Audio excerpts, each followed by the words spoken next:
د جاهلیت په زمانه کې د خلکو نظریات ډیر زیات غلط وو او د جاهلیت په زمانه کې به ډېر غلطه افواه دا به هم پیلاوېدلې او ډېر غلط توهمات دا به هم پیلاوېدل او ډېر غلطه خبرې وي نو غلط نظریات غلط افواه او منګړت خود ساخته یعنی د ځان د طرف نه یو شی جوړول دا په تفصیل سره ان شاء الله زه ته بیانوم د جاهلیت په زمانه کې اوله غلطه نظریه دا و چې کله به هم یو انسان سفر کاوه بیا به دی یو مرغۍ په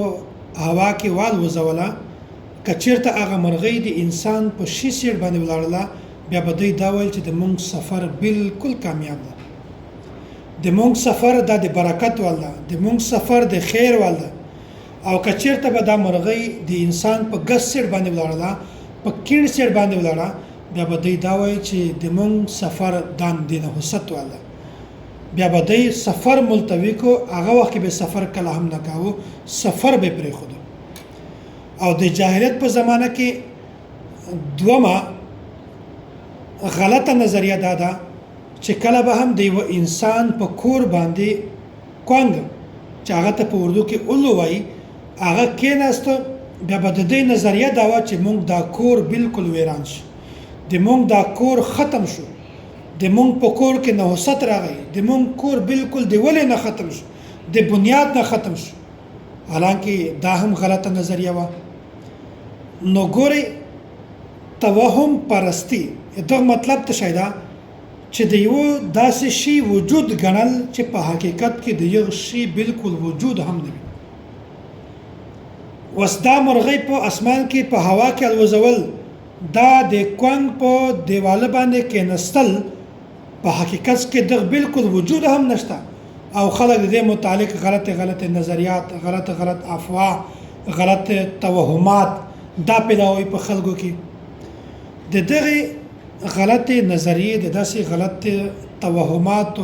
پیدا کولو بنیادی دوه وجې دي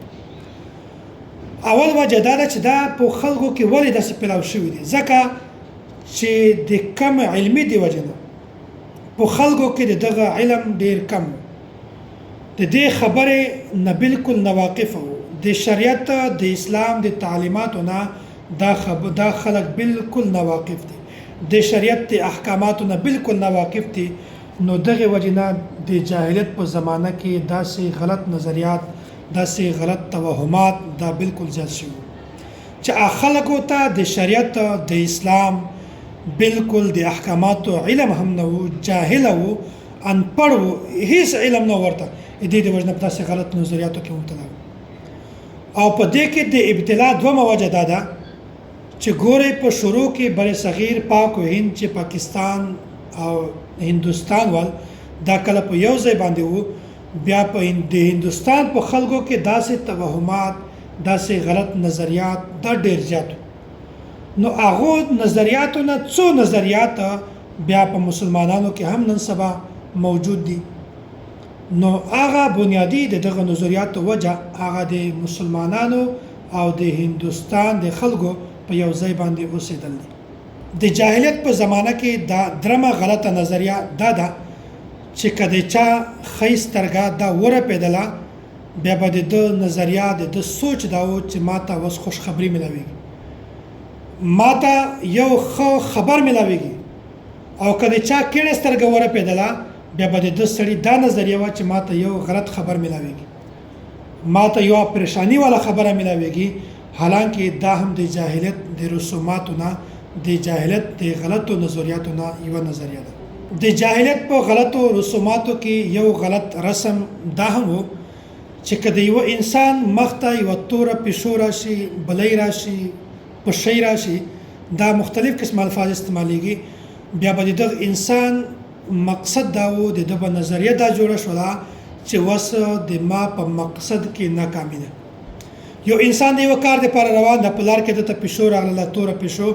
دا مطلب دا ده چې دا کوم کار پس زه روان یم دا کار د ما په نقصان باندې ما ته ختمېږي او داسې د جاهلیت په زمانه کې د غلطو رسوماتو نه یو پنځم رسم دا هم ده چې که یو انسان قینچي تشه وچلوله بیا به د نظریه دا جوړه شوله چې دغه مطلب دا ده چې اوس په تعلقات ختم شي، د رشتہ دارو سره به تعلقات ختم شي، د تعلق والو خلکو سره به د ما تعلق ختم شي، حالانکه د دغه نظریه په اسلام کې بالکل حیثیت نشته. د جاهلیت د زمانه د غلطو رسوماتو نه د غلطو نظریاتو نه یوه شپږمه غلطه نظریه دا هم ده که د یو انسان په کور باندې د کور په کناره برنډې باندې کنارې باندې سیټ باندې که چېرته تور او راغه کېنستله بیا به دا نظریه جوړېدله چې اوس ما ته میلمانه را روان دي، حالانکه دا د جاهلیت د دور غلطو نظریاتو نه یوه غلطه نظریه ده. او د جاهلیت په زمانه کې د غلطو نظریاتو نه یوه نظریه دا هم ده که چېرته یو انسان داسې و چې هغه وپرنجېده، بیا به دا سوچ کوه چې دا خو ما څوک یادوي، حالانکه دا هم د خلکو خود ساخته غلطه